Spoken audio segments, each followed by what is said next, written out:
Hello and welcome to my channel. I'm Angela Brennan and today I'm bringing you the Spellbinders Clubkits of November 2024 where I'll be doing an A7 trifold card using all 10 of the Spellbinders Clubkits. I've drawn a bit of a guide for myself on how I'm going to use all 10 Clubkits.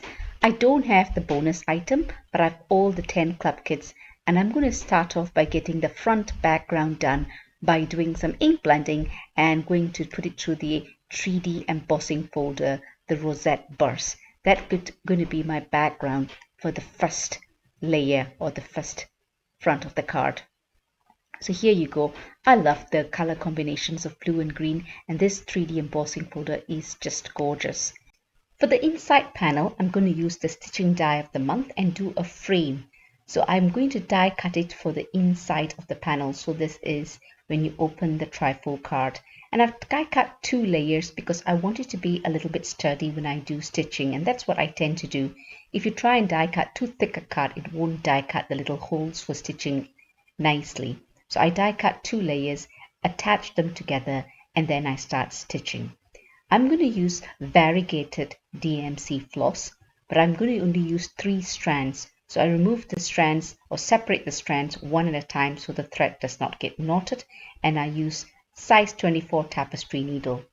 I trap the thread behind when I'm doing the stitches, and because I'm using variegated thread, I'm going to do the cross, a full cross in each stitch. Sometimes I do half stitches and then I go back and complete the cross, but here I want the color to be seen. But albeit at the end of the day, the color is very slight. You don't really see it through the video, but in real life, the color, you can see the color variation of the crosses once I complete it. So you can see me just trap the thread behind it so I don't use any adhesive here. And that's how I like to do it.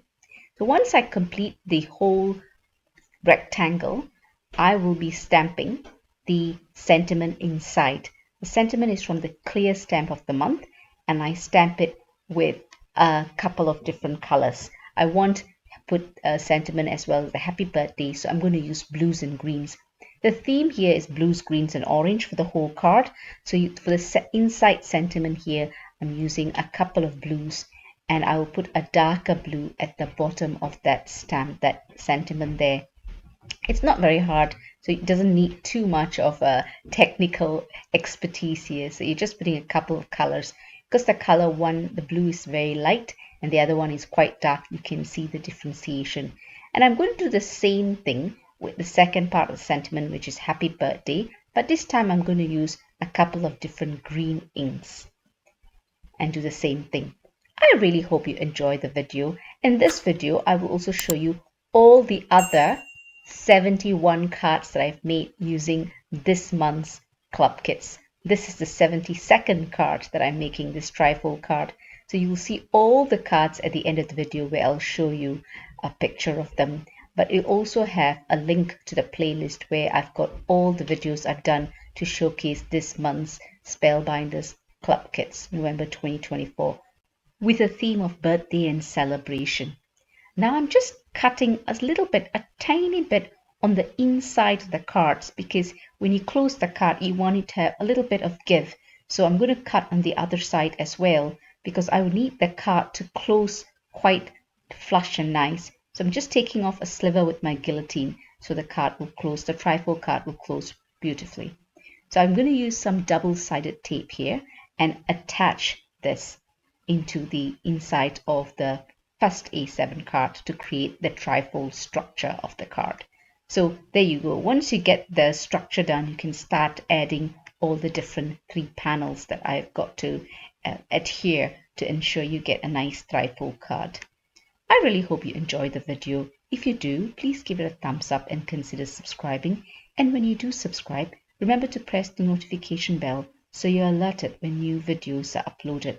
I will be doing Spellbinders Clubkit videos every month with a bonus project at the end. You'll see me use all the Clubkits in one project or one card, and I'll also add a playlist with all that Clubkits for the month in one playlist so it's easier to access it. I'm attaching some foam sheet to the front of the trifold card because this is where I'm going to attach that 3D embossing folder background. Because the embossing folder, I like it flat on the card, so I always put a foam sheet behind the embossing folded panel, or the panel that's been embossed, so it'll be nice and flat. So this is slightly bigger than the front of the A7 card. I always like that again, so that it's easier to make sure it's flush on the front of the card, and then I just use a pair of scissors to cut the excess that sticks out from the card front. Easy enough to do, so that you make sure you've got a nice fit on the front of the card. Now I'm going to be doing another element where I've got a circle. Now initially I thought I was going to use that same colored background, but I decided to die cut it in a lighter teal color and circle, and I embossed it with the embossing folder of the month, and I did some swiping of the white pigment. Now this is the embossed, but I decided in the end to use the debossed side of the circle because I just wanted to have something flat, because I'm going to put some die cuts onto it.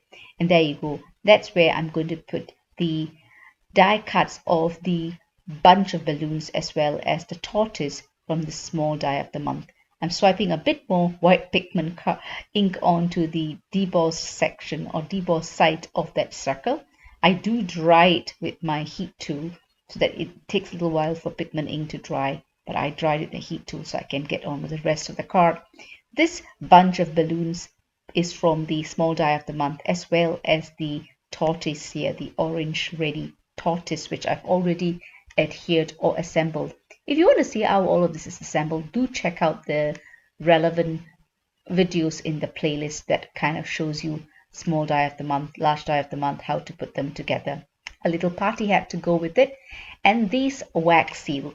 Now this is the inlay technique. If you want to see how this is done, I will put a video to last month's playlist. When I did the bonus project, I did show a detail on how to put that together, or how to achieve that inlay technique in the wax seal, and I will link that at the end of the video and also include it in the description below so you can check that out. So there you go, the front of the card is pretty much done. But lastly, what I'm going to do is I'm going to put some gifts or presents at the bottom of the card, and that's from the large die of the month. Just simple assembly. I die cut it in white card, and I did ink it using similar colors that I used for the background as well as the tortoise, because I wanted them to match. So it's easy enough to do that. I really hope you find inspiration in all the cards that I've done, all 71 plus this one, 72 cards. Once I start creating, I do end up making loads of cards because I get familiar with them. Here you've got the stencil of the month in the background, then you've got the glimmer of the month and the hoorays from the better press of the month. But here what I'm going to do is I'm going to hot foil the better press hooray sentiment. I'm going to use some best ever craft tape and just attach all of them together before I hot foil them directly onto that stenciled background. So you can see even the stenciled background, I've used the same colors that I've used in the front of the card. Do check out the video where I show you how I do stenciling, and I do various color combinations, either monochromatic or some colors that complement one another, so you can get more inspiration and ideas from there. This is a silver holographic speckle hot foil. I cut it down to size, and then I use the hinge method. This requires attaching the sentiment with a craft tape, best ever craft tape at the top, so that will act as a hinge, and then I flip back the sentiment and place the hot foil directly below it. So pretty side of hot foil facing pretty side of the press plates, and the dull side of the hot foil against the card. So same principles as Glimmer hot foiling for better press plate hot foiling as well. Then I put a tape at the bottom so that it keeps it all in place. Now when I remove it later on, I check if it's all good. I'll remove all the tape. If not, the hinge, the long tape at the top of the sentiment will keep the press plates or the glimmer plates in place, and therefore I can hot foil it again if required. So the timer is going to be flickering, and when the timer light stops flickering, I know it's ready, and I'll put it through the embossing machine, which is the Platinum 6, and then I put the platform back into the docking station and check and I get some amazing results here. So I check first, and now that it's all good, I can remove the entire tape. So it doesn't come out as well. So what I do is, after I do the background, I will use the confetti burst glimmer plate. So that is the glimmer plate that came with the Glimmer hot foil of the month. Then I'm using the same silver speckled holographic hot foil, but this time I'm going to do the background. So I'll do it the top and the bottom, so you get that confetti burst across that stenciled background. I think it looks really pretty. So there you go. You see how pretty it looks. So it gives it a nice shine across all that stenciled background. Now I feel the hooray doesn't come out. It doesn't stand out. So I do slightly move it to the side a bit. So a bit of an offset, and you get the hooray hot foil in teal. I didn't do it for the sub sentiment because it was too small, and I think it would have just overpowered that sentiment. And then this panel is ready to be adhered to the second part of the trifold card. So when you open the front, you'll see this before you see the inside with the stitched frame. The card is coming together here. You've got it's pretty much done. What I add is I add this crocodile hog into the inside just below. This is from the large die of the month. I thought it looks quite sweet. I just used the same colors. You see teals and greens here, and I also put a die cut of gifts in the inside of the panel just below the stenciled background, and if the card pretty much completed. There you go. All 10 club kits used in this trifold A7 card. Let me know what you think. I'm really keen to understand your views on it. So there's three cards here. I forgot. So in my last video, I did the 3D embossing folder. When I did this, I left it to dry on the windowsill, and I forgot to actually showcase this card in my last video. So you've got these 3 cards as well. Here are close-up pictures of all the 72 cards that I've created with the Spellbinders Club Kits of November 2024, which has got a theme of birthday and celebration. I really hope you're inspired and you will try these techniques when you get your club kits. Now, if you haven't managed to get your club kits, you can get it until the 27th. I think this is 27th, but Spellbinders does provide past club kits as well, so do check it out. All the links are in the description below, so do check those links out, and do leave me a comment and let me know what you think of the idea of having a playlist or using a bonus project where I use all 10 club kits on it, as well as the techniques I've used for all the club kits. Excluding this video, I've got 7 other videos showcasing how I made all these cards using the Spellbinders November 2024 club kits. So do check them out. They're all in the playlist, and the link to the playlist is in the description below. I hope you find inspiration and you enjoy it. I certainly enjoyed making all these cards because I find the reason I make so many cards is when I get familiar with the product, I get more creative and I have different ideas, color combinations, techniques that I want to try.